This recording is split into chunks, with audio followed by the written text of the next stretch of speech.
नमस्कार, हिमाचल अभी का रेडियो बुलेटिन सुन रहे हैं आप और मैं हूं आपके साथ अवंतिका खत्री। बात करेंगे प्रदेश की बड़ी खबरों पर, लेकिन सबसे पहले नजर डालेंगे सुर्खियों पर। बीजेपी ने जारी किया घोषणा पत्र, महिलाओं पर किया फोकस, स्कूटी साइकिल सहित 33% नौकरियों में आरक्षण। कांग्रेस ने जेपी नड्डा और सीएम योगी के खिलाफ चुनाव आयोग से की शिकायत।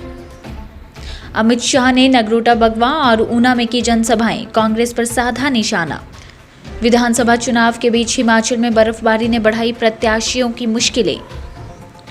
सचिन पायलट ने हिमाचल में प्रचंड बहुमत से कांग्रेस की सरकार बनने का किया दावा। राजीव शुक्ला ने बीजेपी के घोषणा पत्र को बताया मात्र जुमला पत्र।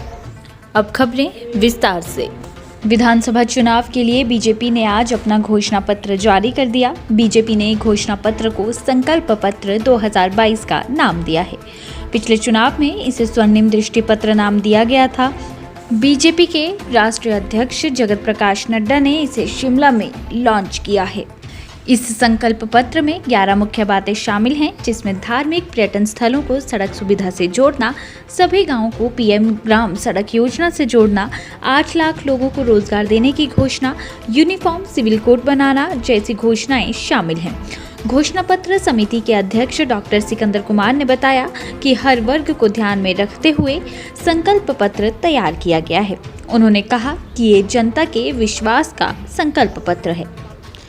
हिमाचल प्रदेश कांग्रेस कमेटी ने आदर्श आचार संहिता के उल्लंघन पर बीजेपी के राष्ट्रीय अध्यक्ष जगत प्रकाश नड्डा, उत्तर प्रदेश के सीएम योगी आदित्यनाथ और सीएम जयराम ठाकुर के आईटी मैनेजर किशोर शर्मा के खिलाफ मुख्य सचिव चुनाव अधिकारी को लिखित शिकायत भेजी है। हिमाचल प्रदेश कांग्रेस कमेटी लीगल और ह्यूमन राइट्स के कार्यकारी अध्यक्ष प्रणय प्रताप सिंह ने अलग अलग शिकायत में नड्डा का कांग्रेस पर अनुसूचित जाति वर्ग के साथ अन्याय और उन्हें वोट के लिए इस्तेमाल करने के आरोप को आदर्श आचार संहिता का उल्लंघन करार दिया है। वहीं योगी आदित्यनाथ के खिलाफ शिकायत में हमीरपुर के बड़सर में लोगों की धार्मिक भावनाओं को उकसाने का आरोप लगाया है। हिमाचल विधानसभा चुनाव के बीच बीजेपी के स्टार प्रचारक अमित शाह ने आज नगरोटा, बगवा और ऊना में जनसभाएं की। इस दौरान उन्होंने कांग्रेस पर जमकर हमले बोले। वहीं उन्होंने प्रदेश के ऊपरी और निचले हिमाचल में बीजेपी की सरकार बनने का दावा किया। उन्होंने प्रदेश में एक बार फिर बीजेपी की सरकार बनाकर नया इतिहास लिखने की बात कही।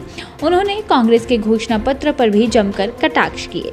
अमित शाह ने कहा कि आज कांग्रेस के पास कोई मुद्दा नहीं है, केवल एक ही मुद्दा है कि 5 साल बाद सरकार बदलती है, लेकिन इस बार प्रदेश में भी रिवाज बदलने जा रहा है। अमित शाह ने कहा कि चुनाव आता है, कांग्रेस दिखाई पड़ती है, जबकि 5 साल तक कांग्रेस दूरबीन लेकर ढूंढने से भी नजर नहीं आती है। आपके स्वास्थ्य का प्रहरी श्री बालाजी हॉस्पिटल, कांगड़ा, हिमाचल। प्रदेश में विधानसभा चुनावों की गर्मी को मौसम ने ठंडा करने का प्रयास किया है। प्रदेश के ऊंचाई वाले स्थानों पर हिमपात हुआ है, वहीं मैदानी इलाकों में बारिश के आसार बने हुए हैं। प्रदेश के जनजातीय जिला लाहौल स्पीति में रविवार सुबह ताज़ा हिमपात हुआ। ताज़ा बर्फबारी के बाद पूरी घाटी ठंड के आगोश में चली गई है।